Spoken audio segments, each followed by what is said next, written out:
com você, ministrando a palavra, que é seu irmão Estênio Rios, do Rios Ministério, Ministério de Unidade e Avivamento. E já que nós estamos com essa oportunidade de estar ministrando a palavra para você, falando as verdades de Deus, espero que você esteja pronto aí com a sua Bíblia, uma caneta e um papel, tá bom? Um papel, uma caneta e a sua Bíblia. Claro que os registros ficam nos vídeos, mas muitas vezes passa, você tem que ver onde está arquivado para poder acompanhar as nossas mensagens. Então, fique ligado, porque nós estamos ministrando a palavra de Deus para você, para que você compreenda essas verdades de Deus. Meu irmão, você já deve estar sabendo, você já deve estar, já leu diversas vezes, e claro que a palavra de Deus, cada vez que nós meditamos na palavra de Deus, nós estamos simplesmente deixando que Deus domine a nossa mente. Deus domine todo o nosso pensamento.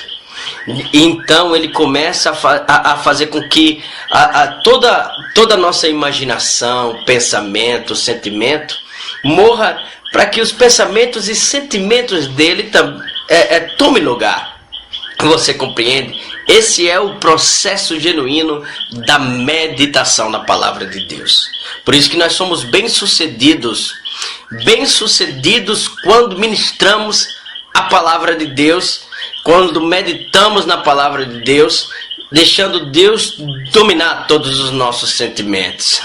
E como eu oro para que o Espírito Santo ilumine você nessa hora e nesses ensinos. Eu quero agradecer já aos irmãos que estão nos assistindo, né? A Andressa, a pastora Juliane, um abraço para vocês, os irmãos que estão nos assistindo aí.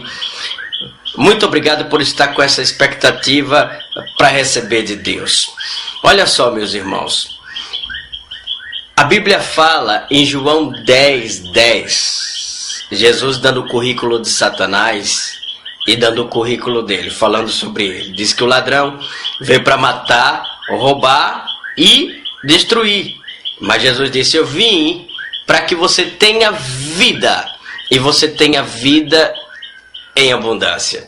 Você sabe que essa palavra vida no grego quer dizer zoe, não é? A própria vida de Deus.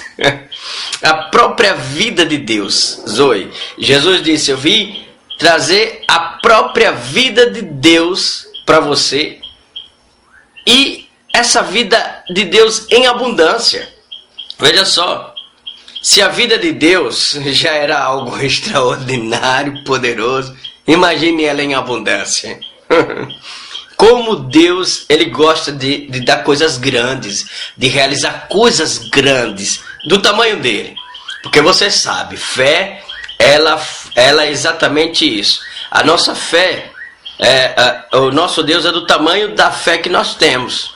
Cada vez que nós ampliamos, claro que não nele, mas em nós, a fé que habita em nós, que está em nós, cada vez que ampliamos a fé em nós, Deus começa também a ficar grande. Porque a fé que nós temos é do tamanho do Deus que nós cremos. Você não esqueça disso. Quanto maior for a sua fé, maior Deus será na sua vida. Então grave isso. Então você veja, você sabe que a palavra vida aí é vida de Deus. Então pense comigo. Diz que 70% das pessoas pensam nas coisas do passado. 70% das pessoas pensam nas coisas do passado. 25% das pessoas pensam nas coisas do futuro. 70% pensa nas coisas do passado, dizendo: como eu queria que aquilo fosse assim, o quanto eu perdi aquilo ali, se eu tivesse feito isso, como era importante realizar tal coisa. 70% dessas pessoas passam a sua vida pensando no passado. 25% dessas pessoas passam o tempo da sua vida pensando no futuro. Olha só, 25%. A minha vida vai ser assim. Eu vou realizar isso. Ah, isso vai acontecer dessa forma. Ah, é assim que eu queria. Ah, é assim que eu vou realizar. Ah, é assim que eu vou projetar. 25% das pessoas passam sua vida pensando no futuro. Restou quantos? 5% pensando no presente. 5% pensando no presente, no agora.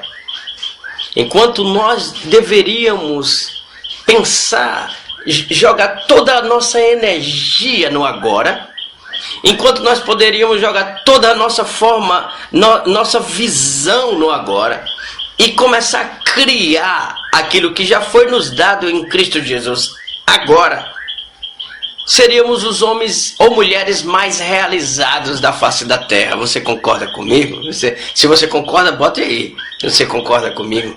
Também se você não discorda, também coloque isso aí. O importante é que eu quero que você perceba. 5% das pessoas se concentram na sua vida do agora. Só 5%. Então, o que é então a vida? A vida, o que é a vida? Bom, meu irmão, a vida é o que você é e tem. Vida é isso. Mas Jesus então ele disse que ele veio trazer Zoe, vida de Deus, e não só a vida dele, que já era algo tremendo, extraordinário, mas ele veio trazer em abundância. Então vida é o que? Vida é o que você é e tem. Amém? Então se Jesus ele veio trazer a vida de Deus, ele veio trazer aquilo que Deus é. Aquilo que Deus é e o que Deus tem em abundância. Você percebe isso? Então, ele veio trazer a vida divina, ou aquilo que Deus é e tem em abundância. Agora eu entendo você, talvez você esteja aí imaginando, será que é possível que eu tenha essa vida abundante em mim? Claro, Efésios capítulo 2 diz que ele vos deu vida, estando vós mortos nos vossos delitos e pecados, nos quais andaste outrora, segundo o curso deste mundo, segundo a potestade do ar, do espírito que agora opera nos filhos da desobediência. Mas ele diz, olha, mas Deus que é riquíssimo em misericórdia, pelo seu muito amor com que nos amou, estando nós mortos nos nossos delitos, ele nos vivificou. Essa palavra, ele vos deu vida e vivificou, é a mesma palavra que se aplica a que Jesus falou, Zoe, vida de Deus. Ele vos deu vida de Deus, estando vós mortos nos vossos delitos.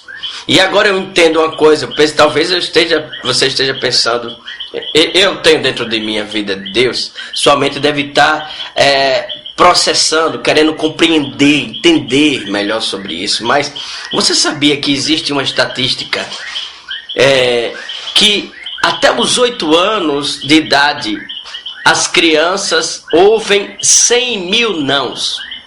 Até os 8 anos de idade as crianças ouvem 100 mil nãos. Então é difícil muitas vezes para muitos de nós. Não. Ou seja, isso não é verdade, isso não é para mim, isso não é meu, isso não vai acontecer, e não. Como alguém diz para uma criança, olha, você tem que se conformar. Você é pobre, você tem que se conformar que você é pobre. Você não pode pensar dessa forma agora, porque você é pobre. As mães falam isso. Hoje mesmo eu estava conversando com um amigo e uma mãe falou, nós amarramos, eu e esse pastor, nós amarramos na hora, quando a mãe disse, você vá para o quinto dos infernos. Olha, o quinto dos infernos, uma mãe que tinha uma hierarquia espiritual falando isso para o filho. Nós amarramos e repreendemos, não, ela não vai para o inferno, para o quinto dos infernos. O interessante é que elas recebem, principalmente além dessa palavra negativa, os nãos. Eu não posso, eu não consigo, eu não vou, eu não avanço. Você entende? Então quando eu falo que você tem a vida divina dentro de você, agora, a vida de Deus dentro de você, talvez a sua mente decodificou isso lá atrás e está dizendo, será que é possível mesmo eu andar nessa vida?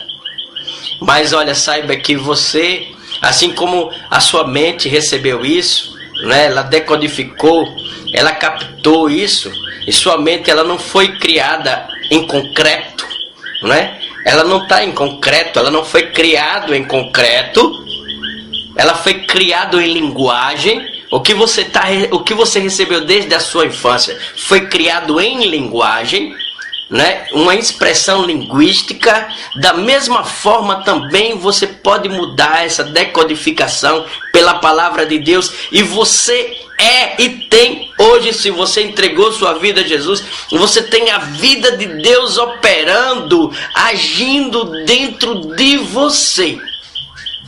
Você não só pode falar isso aos seus ouvidos, que você tem a vida divina operando dentro de você, como também você pode transferir isso para os seus filhos, você pode transferir isso para os seus vizinhos, você pode transferir isso para os seus parentes. Você tem, quanto mais você fala, mais você ouve, mais você começa a enxergar essa realidade. Sabe o que é que acontece?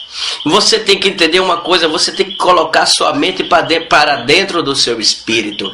Isso é meditação. É você joga a palavra de Deus na sua mente, você pensa na palavra de Deus, ela te joga para o seu espírito que já está recebendo essas realidades, ela já está convicta que ela tem a vida de Deus. Sabe por quê? Porque o Espírito Santo habita no seu espírito. O seu espírito está recebendo tudo do Espírito Santo, que é Deus. Vocês são um só espírito. Então, cada vez que você medita na palavra de Deus, cada vez que você pensa sobre a palavra de Deus, sua mente é lançada para dentro do seu espírito.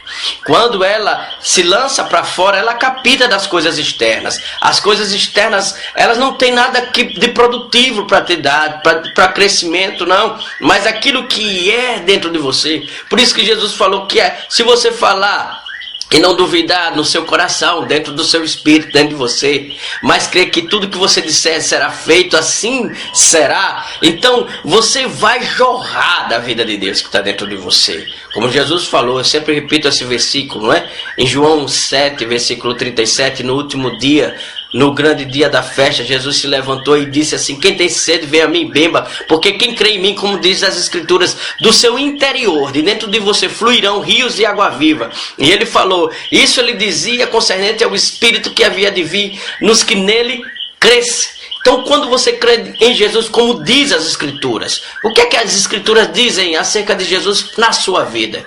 É que você tem a vida de Deus dentro de você hoje. Por isso que vocês andam conectados hoje, a vida divina junto com o seu espírito. É verdade, acredite, repita isso, diga: eu tenho a vida divina dentro de mim, a vida de Deus opera dentro de mim. Por isso que Deus falou, ore, não é? Em Efésios 3:20, ore aquele que é poderoso para fazer infinitamente mais além do que tudo quanto pedimos ou pensamos, segundo o poder que opera em nós, opera em você. Você está debaixo de uma grande dimensão. Está entendendo, meus amigos? A Laine que descreveu, a irmã Laine que escreveu uma mensagem aí. Boa noite para você, minha irmã. Eu profetizo na sua vida a vida de Deus, milagres de Deus operando. Vocês que estão aí conectados comigo, eu profetizo em nome de Jesus. Eu profetizo a vida de Deus operando, tudo que Deus é e pode fazer. Tudo que Deus é e é capaz de fazer, eu oro agora para que isso aconteça. Põe a mão. Se você tem algum problema de enfermidade, se está acontecendo algum problema na sua casa, na sua família, estenda a sua mão nessa direção, ou põe a mão onde está algum problema de enfermidade. Ou um milagre, exatamente, extravagante, um milagre de Deus, um milagre criativo de Deus. A impossibilidade toma conta agora, no nome de Jesus. A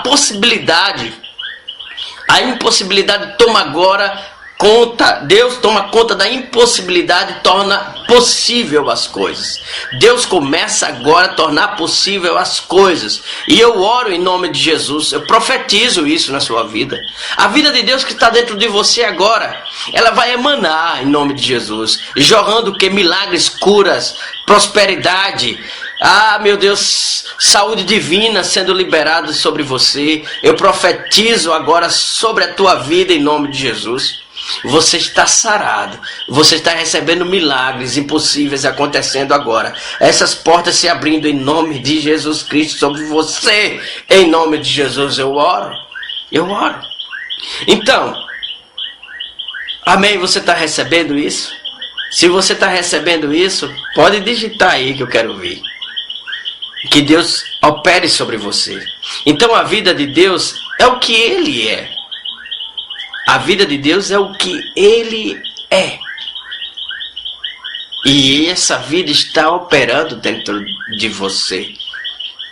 Está fluindo dentro de você essa vida. Meu irmão, então a Bíblia diz, a palavra de Deus diz que a vida de Deus, não é? A vida de Deus é o próprio Deus. Como a sua vida é você. Você entende? A sua vida é você. Então, se a vida de Deus é o próprio Deus, quem é Deus? Amém? Se a vida de Deus é o próprio Deus, quem é Deus? Aleluia. Deus é paz. Por isso que Jesus falou em João capítulo 14, versículo 27, você pode pegar e anotar. João 14, 27. Deixo-vos a paz. A minha paz eu vos dou. Eu não vou lá dou como o mundo a dá. Não se turbe o vosso coração, nem se atemorize. Jesus dá o que Ele tem. Ele diz, a minha paz eu vos dou. Deus é a nossa paz. O que é paz? Se você puder anotar o que é paz, eu vou descrever aqui. A palavra hebraica para paz é shalom. Por isso que a partir de hoje, quando você falar shalom, a paz, você fale dentro dessa visão espiritual. Quando você fala shalom, a paz, você entenda que shalom, olha o que significa shalom, a paz, significa tranquilidade. Receba tranquilidade nessa situação. Shalom significa alívio. Que a paz do Senhor esteja sobre você. Que o alívio do Senhor tome conta da sua vida. A outra coisa que significa shalom, bem-estar. Olha, então nós temos tranquilidade, nós temos alívio e nós temos bem-estar. Aleluia. Amém. Tranquilidade, alívio e bem-estar. Sabe o que é shalom? Segurança. Shalom é segurança. Então, a paz do Senhor, tenha segurança em você. Shalom, tenha certeza. Shalom quer dizer certeza também. Tenha certeza interior. Shalom tenha certeza anterior. E o interessante é que Shalom aqui tem a certeza interior na solução. Significa o quê? Que quando você ora, quando você expressa a palavra de Deus, fala a palavra de Deus a Deus, você ora a palavra de Deus a Deus, você vai vir aqui dentro de você a certeza interior, dentro de você a certeza interior que a solução já veio. Por isso que isso é uma grande chave que eu estou te dando na sua vida.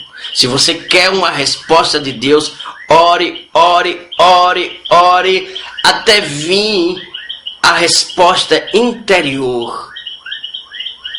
Eu quero que você entenda que Shalom significa tranquilidade. Shalom significa alívio. Shalom significa bem-estar, segurança, certeza interior na solução. Não é? Olha só, tranquilidade, alívio, bem-estar, segurança, certeza interior na solução, isso quer dizer shalom. Felicidade interior, independente das ações externas, felicidade interior. Por isso que Jesus, se você for ler lá em Marcos capítulo 4, a partir do versículo 35, você vê Jesus dormindo diante das tempestades, não é verdade? Diante das tempestades, Jesus acalmou a tempestade e estava dormindo mediante a tempestade. Porque Shalom está acima dessa situação, a paz está acima dessa situação. Por isso que, em nome de Jesus, quem é Deus? Deus é um Deus de paz. Tudo isso que eu te falei, Deus é um Deus de paz. A segunda coisa que eu quero que você pegue isso é que Deus é um Deus de fé. Não é? Deus é um Deus de fé. Ele vê as coisas mediante fé. Fé é os olhos de Deus plantado em você. E quando você age pela fé, seguir. Então, você tem a paz de Deus, né? Você tem a paz de Deus em você. E você tem a fé do tipo de Deus dentro de você. Você vê, Deus é o Deus de fé, você começa a ver como Deus vê. Você contempla como Deus contempla. Você vive como Deus quer que você viva. Deus olhou, como eu sempre digo, para uma terra sem forma e vazia e não viu a terra sem forma nem vazia. Ele olhou e viu o Éden, um paraíso. Ele olhou para as trevas, lá em Gênesis, e não olhou para trevas. Ele viu luz, onde os olhos naturais viam trevas. Deus sempre olha as coisas. Ele sempre olha as coisas. Ele sempre vê as coisas transformadas, mudadas, restauradas, porque Ele chama as coisas que não são como se já fosse. Espero ter te ajudado nesse momento de comunhão, de palavra, né? Rápida, para meditarmos na noite. Medite de dia e de noite. Então, eu mando o café da manhã para os meus irmãos, durante a manhã, e à noite ministro a palavra agora aqui pelo Face, ao vivo, para os irmãos se edificarem, tá bom? Espero ter te ajudado. Deixe seu comentário